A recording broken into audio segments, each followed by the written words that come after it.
I always get surprised when people say they sacrifice so much. I think when you are in love with something, with someone, in that moment, it's not a sacrifice. I think later in life, when you look back, it might feel like a sacrifice. Hello, I'm Eline Perez and you're listening to Are You an Artist? Today's episode is with Beatriz Pascual and we talk about freelance ballet, gyrotonic and redefining your practice. I really like this conversation. It feels quite personal and Beatriz's journey is very unique and interesting. If this podcast resonates with you, you can support it via the link in the description. Thank you so much. Here is my conversation with Beatriz. Dear Beatriz, I know you from our Sunday ballet class with Hubert, and I've always admired how you make ballet look so effortless when I find it so hard. You always bring such a positive energy and that smile. You used to be a ballet dancer and have performed in many countries, and you're now also a gyrotonic and gyrokinesis teacher, techniques I've heard about but don't know so well. Thank you so much for being here. And Beatriz, how are you an artist? Thank you. Good afternoon. Yes. Oh, I love that. I was really expecting that question. Have you prepared the answer? I kind of go back and forth in my head. And I don't know, I guess there are, depending what people understand for being an artist, maybe my understanding of being an artist, someone who enjoys life, who loves what they do. I consider myself an artist on that respect. I take a lot of joy from my teaching, from my dancing still. And yes, and I admire so many different ways of being an artist. So many different art expressions. I love, obviously, music. I love visual arts. I love the writing, poetry. Yes, I think I will consider myself an artist the way even I try to face my day every day with including my domestic things at home. And just the moment I leave the house, and then I kind of transform myself. Okay, I'm going to go and take a class. So now I'm the dancer. No, now I'm going to be the teacher to inspire and to give something. Or I'm going to be a mom and I'm going to have fun with my daughter. How old is she now? She's 12 now. Wow, yes. Wow, teenager. Yes, even though she doesn't like that when I say that. She says, no, not yet. But yes, I think it's coming. It's coming. It's coming. Are you scared? In one way, I think it's sort of like bittersweet. I think I'm realizing gradually that she is going to need me less, not only on the practical and domestic things, but also on other aspects, even though we enjoy so much each other's company and it's just wonderful. But is that sort of starting to discover herself, her individuality, her being assertive as well. What I was always at her age, I also was assertive and quite stubborn. And but I'm also quite stubborn myself. So sometimes there is conflict, but I think as soon as the main thing is to be able to discuss that. To be able to talk. And then I think to recognize, I definitely do that if I kind of have to apologize. I never had a problem doing that with my family, with my friends, with her. Sorry, I wasn't right, or maybe I was a bit abrupt. And I think that's a skill to learn. And I could also sense she is doing that. She is able to, rather than keep that tension that prevents her from being herself, she's able to, hey, that wasn't right. I'm sorry, move on. Yeah. I think it's like any, healthy. In class, the pirouette doesn't work and it's now I'm going to punish myself for, performing. Things can go wrong. And then you can't allow that energy to destroy the rest of the show or, you just have to somehow have that ability to, okay, that's Move it, on. move on, Yeah. move on, and then really allow that energy to embrace you again and Wow. and Yeah. continue. I think is very important. I guess you started ballet quite young. Not really. I Okay. think that's why I sort of feel myself a little bit outside the box sometimes. I only started ballet when I was 13 years old. Wow. I know, but it's very unusual. I always wanted to dance. Always. I was absolutely obsessed. And I will always be copying. I was really good at copying, or I was improvising. Or What I was would your first take- dance memory? The first time you saw dance or? It was my dad took me to see a movie Uh-huh. of Sleeping Beauty with a Russian company, but it was a movie. And yes, so I thought that was so beautiful. Yeah. And I've just loved, I've got this image of myself in my parents' home doing like a tanleve, trying to do like a pose tanleve, kind of like. And yes, and then I started exploring. So at that time, obviously, we didn't have social media or internet. I couldn't go and then check how things look. It was more going to the big dictionary, the big sort of encyclopedia books that my mom and dad had, and search on ballet. I remember that, searching on ballet, and then there was a photo of a beautiful Russian ballerina in first position. That's what I remember, with white tights and white shoes, and then the explanation of ballet. And I used to read that many times. I was so fascinated with that photo, and I was trying to kind of, copy that first position, obviously, imagine with my buttocks out and my, not really understanding, but I thought that was so amazing. And then, yes, but I guess it wasn't on my parents' agenda, take me to ballet lessons. It wasn't in the family. It was music in my family through other relatives. And I think my parents were more on the music side. And then finally, I think it was my mom who said, oh, we have to do something, So she keeps asking. And then I started ballet lessons on a Saturday afternoon at a small academy in my hometown in San Sebastian. And after a few weeks, the teacher called my mom. And then she said that I should be coming another day. But my parents, I had other two sisters. It was too much at the time financially for them. So my mom said, oh, that's not possible. So the school invited me. They kind of said, it doesn't really matter. You start coming another day. And then after a few weeks, it was a Thursday. Oh, wow. And it became like suddenly, more and more. She needs to be here every day. So, yeah, so I felt like that first year and a half, I kind of had to catch up with everything else. It's so much. Yes, and I think it's very different how you will dance as a child on how you will dance as an adult. Anyway, even as like a beginner adult, I sometimes try to explain that when I teach kind of more beginner people. And I think as a young child, even myself at 12, 13, 14, there is no fear. Everything is possible. There is no self-consciousness. It's very different, I think, how the body reacts. And then my body was just giving. I will ask, and then my body was really responding. I went on point quite quickly as well. I remember I had to wait for my birthday for my parents getting me a pair of point shoes. Yeah. And then I put them on. And then I think for the whole Saturday, I was on point through the house, like, oh, this is very comfy. I love it. I'm so interested because when I see you in class, it does look so easy.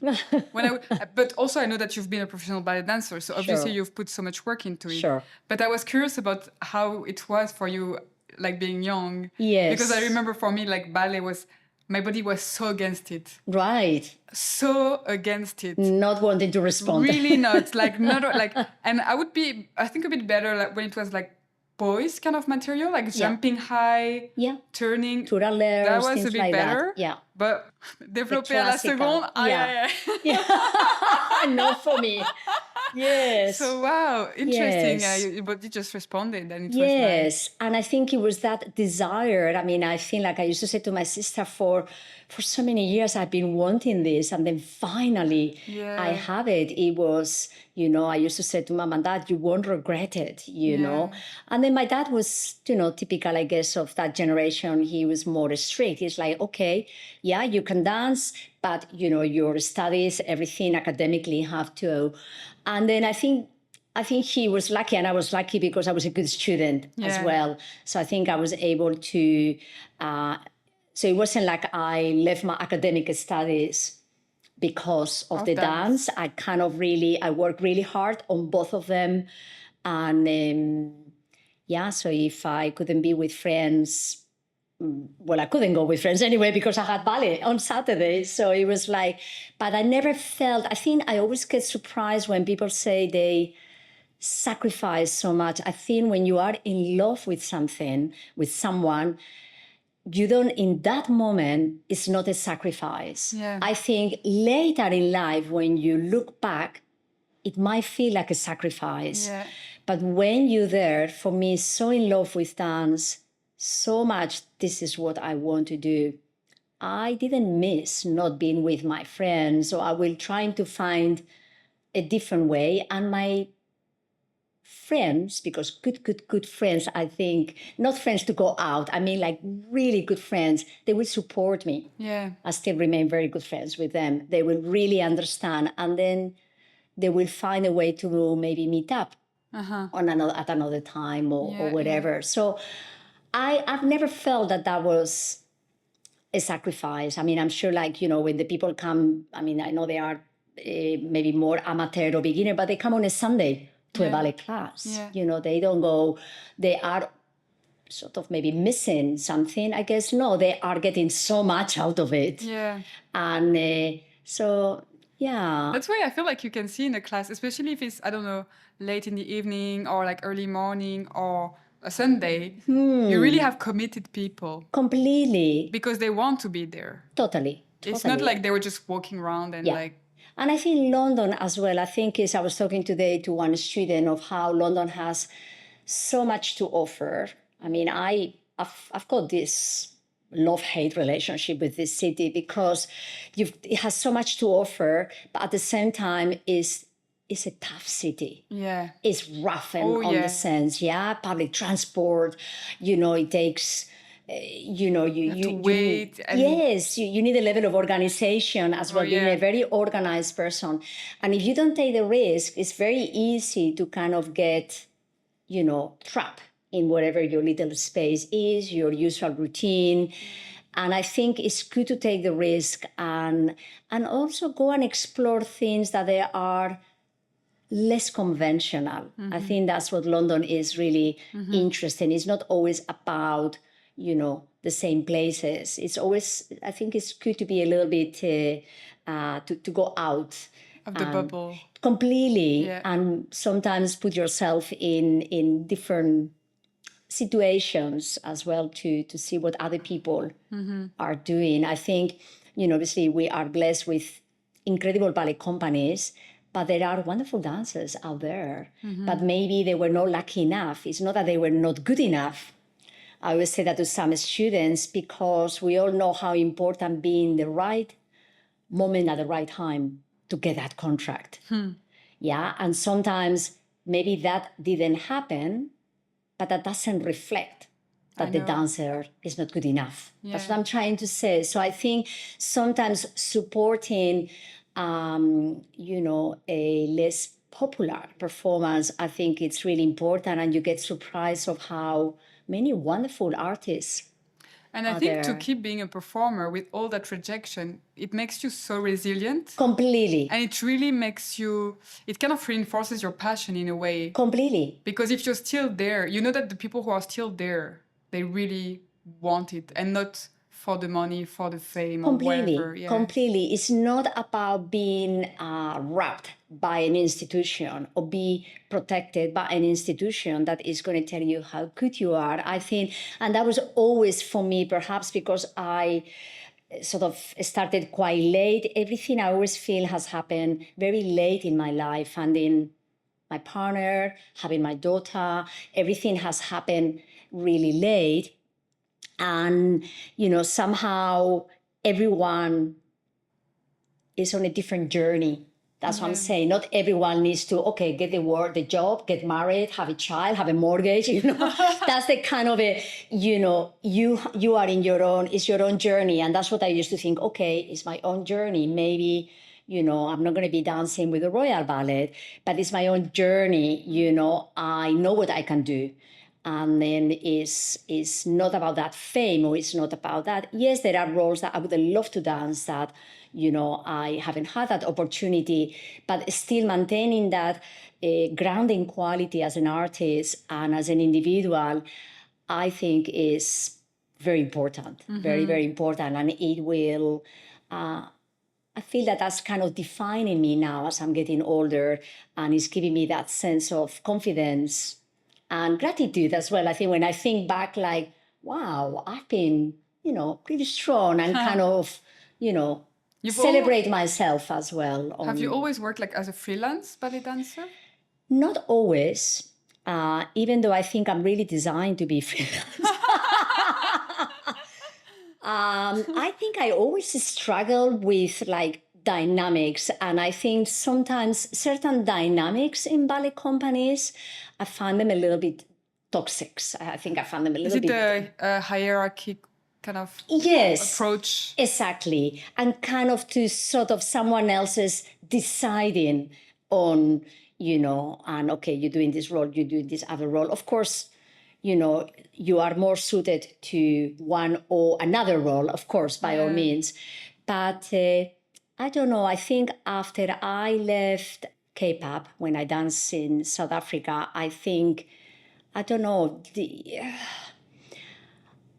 I think to put it kind of quite straightforward, ballet class, I've always enjoyed, I think probably in proportion, I enjoy more the actual process of ballet and rehearsing than the actual performance. I enjoy the process. And I always enjoy performing, but it's always been an anticlimax. For me, it was over, and then I felt like really down. Oh, wow. Because that's over somehow.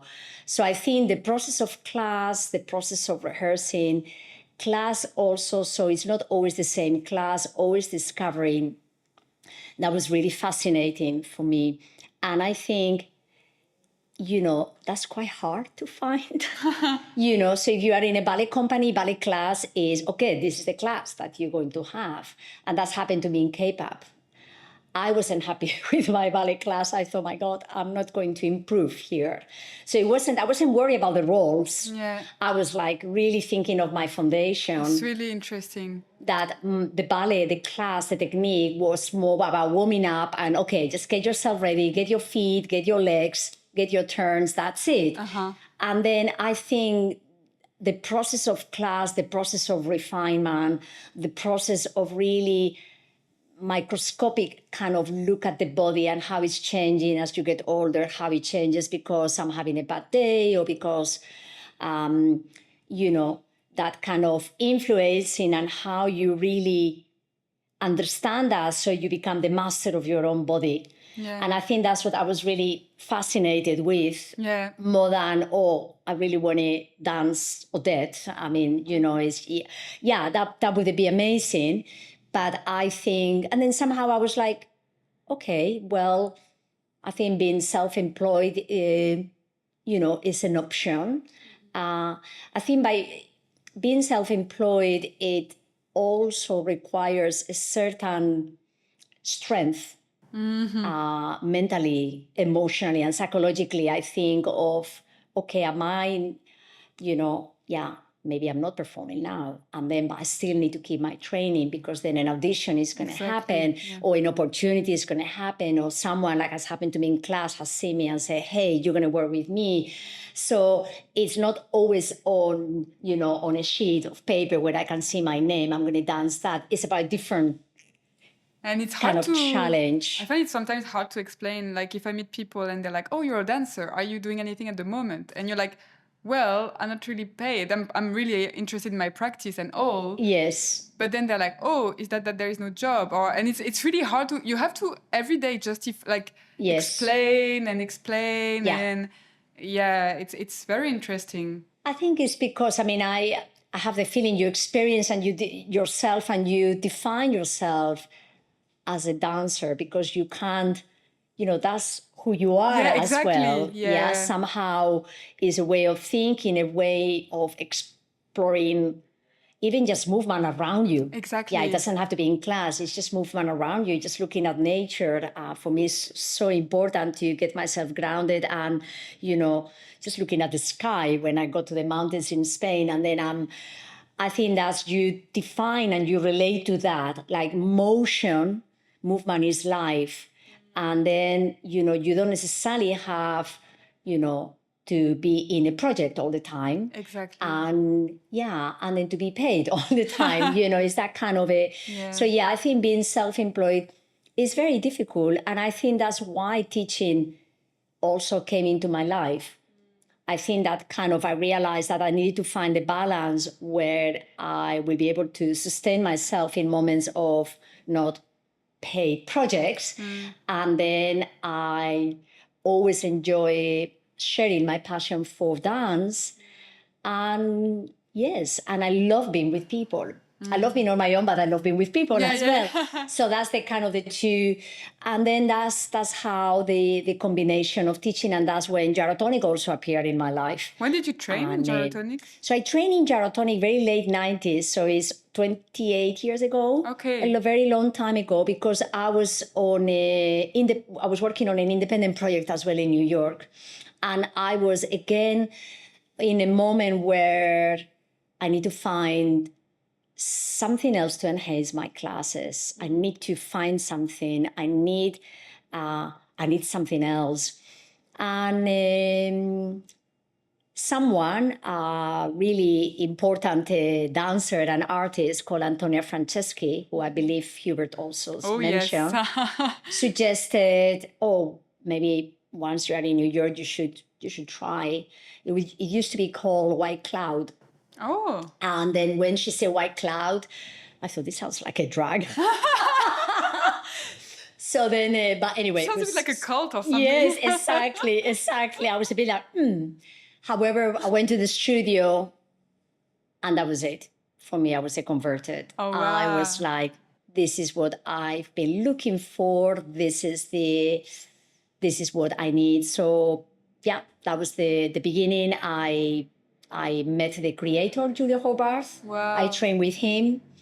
And yes, so I came to the UK and bought equipment. I bought a pulley tower from New York and then I shipped it over to the UK. And then I started teaching Gyrotonic parallel to dance. And did you find it easy to find clients here? Because I was in what's called DanceWorks, a dance center in Oxford Street, yes, there were a lot of people interested. And then I think there's always people who are curious, always.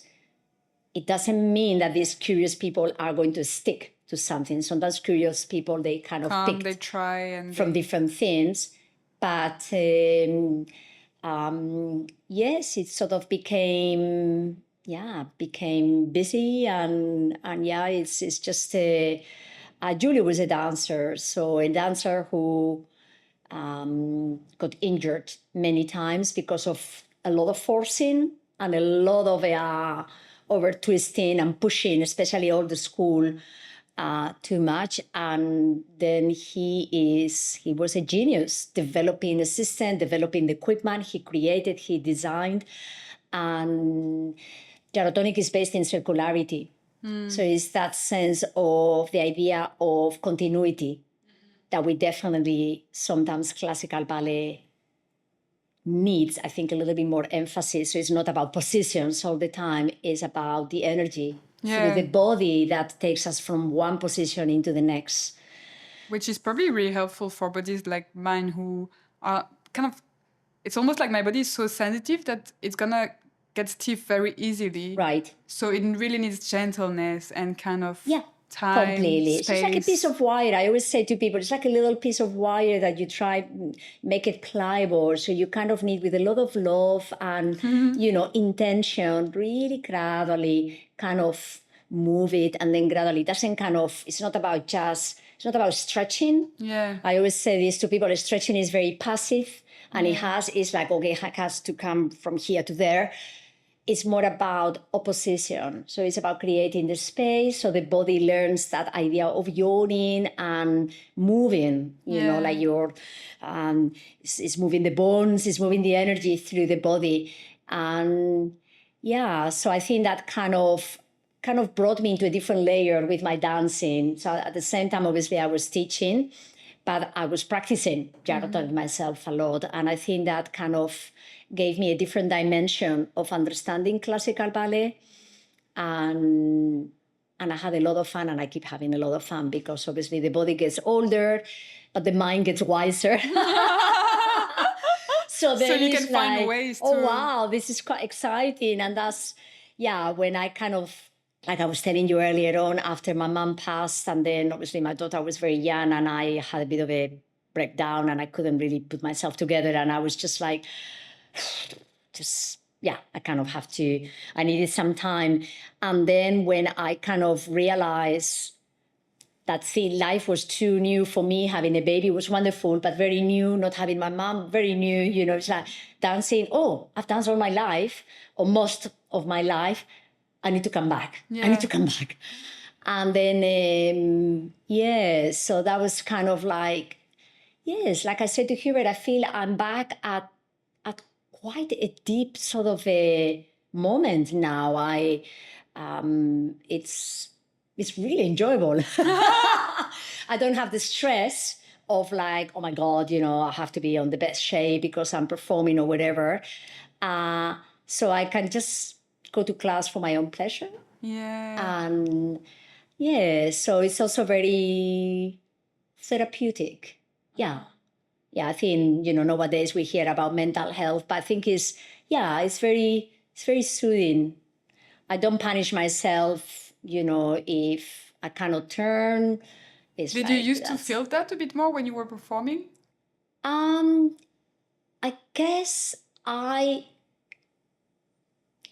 is an agenda, and then you are committed to do a project, or you are committed to do something, and then you need to respond to that, even though you've, and then suddenly the body's not feeling on top of things because you are maybe not injured or have injured or something is hurting, and then you're not sure. And then, so it's no, I'm going to take my time. Maybe I don't go today. No, you've got a rehearsal. So you have to go to that. You have to be professional.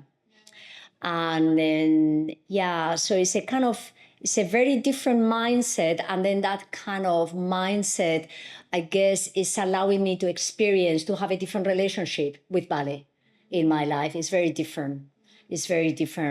I wouldn't mind to do something exploratory, like performing I wouldn't mind. I probably will embrace that.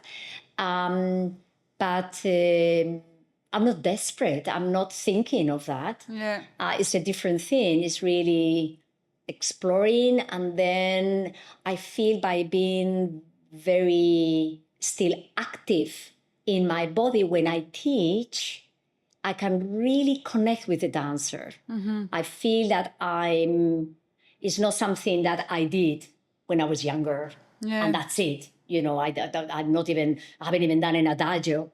So I think sometimes teachers lose a little bit perspective of what is the transition, maybe from a bar, and then suddenly it's more about them doing an incredible, impossible adagio or something.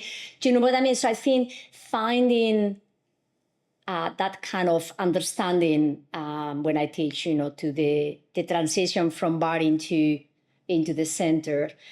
Because I'm actively dancing, I feel I have that kind of sort of sense and that kind of awareness, and I can use a little bit of that. Mm-hmm.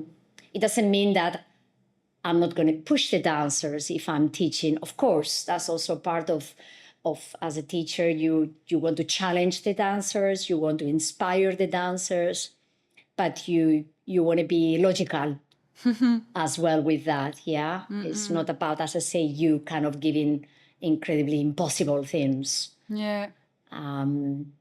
Yes. You kind of worked and performed in like many different countries. I've seen. Yes, Did I've you- traveled. Yes, quite a bit. Did it feel different from one place to another? Yeah. Or really? Yeah, I think it's, I remember performing in Japan that I've been many times, and it was always so wonderful. People in Japan absolutely adore their dancers. It was just it's almost, I felt like it was like a pop star.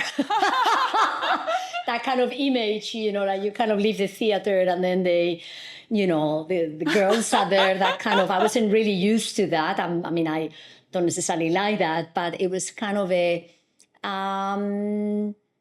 yes, I think dance, it's international, but culturally kind of, different. I think it's definitely, Interesting. I guess being a dancer in Spain is different than being a dancer here. Yeah. I'm not sure, even though, as I said, it's an international art form, and I can't really put that into words, but it's something that I have experienced, yes. But the thing in Japan really kind of, and I've discussed that with other people that they've been. It was, but really wonderful experience. I didn't perform in South America, but I taught. Many years ago, I did some volunteer work through dancing in Guayaquil, in Ecuador. Okay. And then... how did you find that? This was through a friend who, she's a pediatrician working between the UK and the States now, and her family ran sort of a school to support children, disadvantaged children, that they live in quite deprived areas. But they support with the idea of after school. So it was the idea of after school giving them a meal and then helping them with homework. And because maybe in their homes they wouldn't have enough food to eat, or, they were not really keeping an eye on them because the parents are either working or doing whatever. And so I thought that was quite interesting. And then again, I think for me, the idea of teaching and the idea of understanding dance, not just as performing, but also unifying people. Yes, so I suggest her, and I said, well, I'll be thrilled if I get some support to be able to travel there, but I will be thrilled to work as a volunteer with these children. And so anyway, after lots of organizing, and then I got there, and yes, obviously, dancing there, you are like a princess, if you know what I mean. It doesn't fit. Do you know what I mean? It kind of doesn't fit the scenario. So obviously, there's no studio, there's no ballet shoes, there is so I cannot go there and put my ballet shoes to teach them. I have to kind of then be, okay, let's find some socks, even though it's so hot, let's put some socks, and then let's really, and so experiencing dance through them, and, even, because dance is quite generic, isn't it? So it was more trying to share and that ballet can really help them maybe with other forms of dance as well. That's what I sort of try with them at the time, trying to, so together we can choreograph something. But what was interesting is that there was an amateur ballet company in the theater in Guayaquil. That was very interesting. And this amateur company had quite a good level. Okay. And so then they heard that I was there, and then I ended up teaching them. Wow. As well. So I did a sort of the morning with this amateur company, and then go late in the afternoon into the school. And and kind of within the same city, how unfortunately sometimes ballet it's kind of, on that particular area, maybe they thought it was a little bit elitistic, only one specific type of people will be able to do that. Yeah. And then how I think of the kids that I was teaching, some of them, with good instructions and with time, they probably will be, fine dancers. I'm not saying top professionals, but they could, dance well. And so, yeah, that's where, how ballet has, depending the places and the cities, can be quite different. But that was a wonderful experience. I'm very lucky that I did that, actually. Yeah. Do you have inspirations and recommendations of dancers you admire, teachers? I admire older dancers. It's not because I'm getting old myself, but I admire the dancers who don't just rely on the physical ability of dancing. I mean, I know sometimes injuries happen. That can happen to everyone, and people have to finish their careers at a young age, and that's very sad.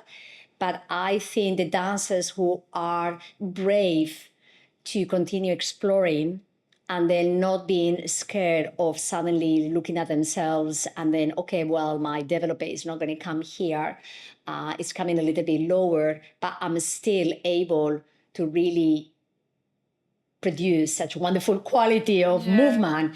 And then, so I admire dancers who kind of continue exploring on that without, okay, something that you do as a young person, and they kind of, the sort of like Paris Opera, whatever, the 39 kind of retirement, and it's so, yeah. I mean, it's there are wonderful dancers out there I admire who are over 40 now, as Marianela Núñez or Cuthbertson at the Royal Ballet. Of course, Alessandra Ferri, Italian ballerina, who I've seen her performing in London as well. And it's just so wonderful to, I mean, we're talking of people who have an incredible career as a young dancers. And then they, how wonderful that a specific role is choreographed for you. That's just so wonderful. Wow, So yes, because ballet is one of these art forms. If you think of musicians, if you think of a painter, a photographer, some of them continue up until their 70s or whatever. And somehow with dance, it's like the norm and the kind of beauty canons that we have in our society, it's sort of so specific with classical ballet. And then it doesn't, we are quite close with that. We are quite backwards with that. So I really wish that people kind of open their minds. Yeah, because when I see like an older dancer as well, I see emotionally it's so charged because they've lived, Totally. It feels different than seeing like a young dancer who maybe is amazing technically, but they haven't really lived. Exactly. That's what I'm saying. When you asked me in the beginning, are you an artist? Is that right now I feel I can go to the dance studio, and then it's not just about the dancer, it's about me as an individual, as a mother, as a daughter, as a sister. So I feel like, I'm not just like, my God, I have to work. And then yes, I am like that. But I think I can sort of let go of that stress and then just really be myself somehow. I don't need to be a role. I don't need to be Aurora. I can just like really be myself and play with that. And I found that quite beautiful, actually. It's quite nice we're talking, because it's not something that I talk to many people, to be honest with you. Obviously to my husband, yes, even though he's not a dancer, but he still listens to me. Oh my God, bless him. But he kind of says, no, I think I understand what you mean. Yeah. So yeah, that's the kind of a interesting journey. Yeah. Yes. Random questions of the end. What makes you laugh? What makes me laugh? British sense of humor. English sense of humor. What do you call Good British? sense of humor. I don't know. Sometimes there's something about the irony and about the kind of the quite raw that it's sort of a quite different than a Spanish sense of humor. It's very different. Yes. I laugh at myself, about myself. I think that's definitely really important. And I like to be a clown when I feel with my loved ones. I can be a clown and be really silly. And so I like when people feel comfortable around me and they can be clowns and then we can be silly together and I get the giggles.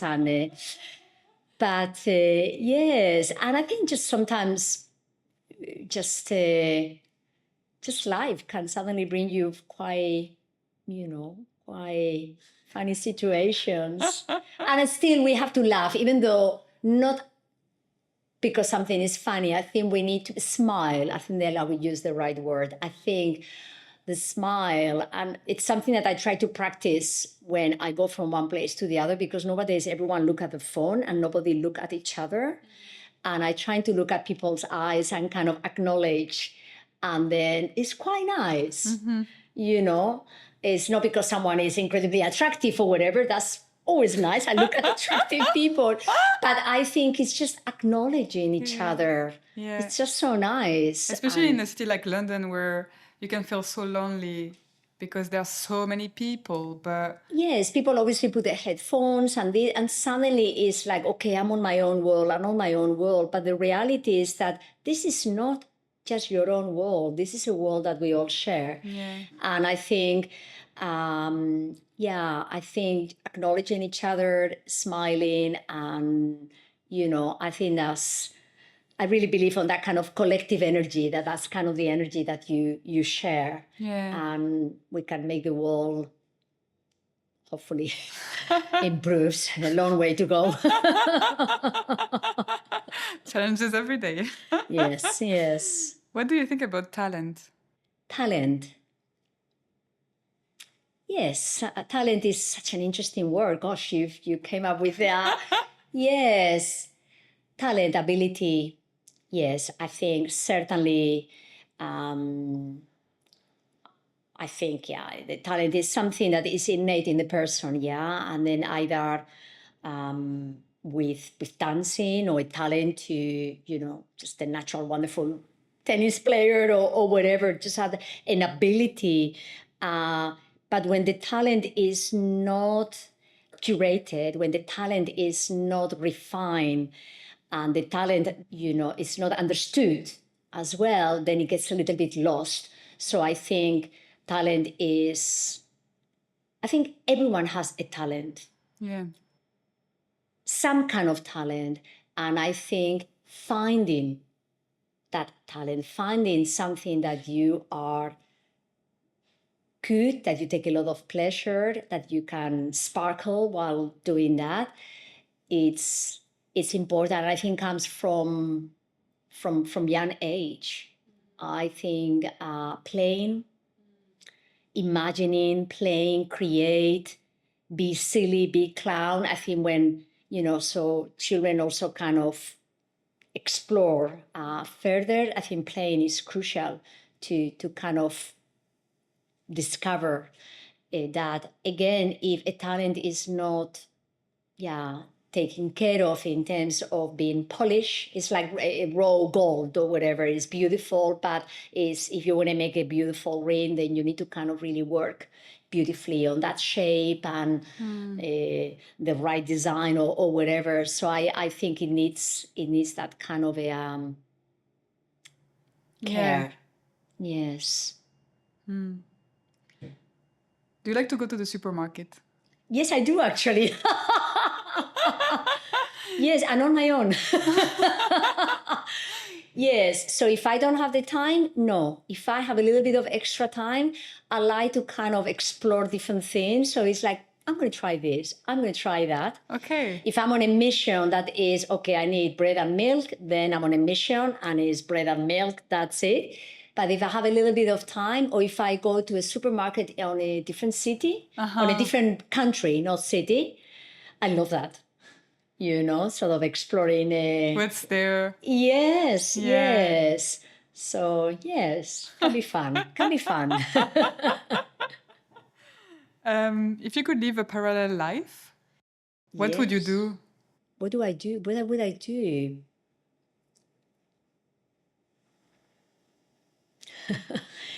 I would say I will dance. I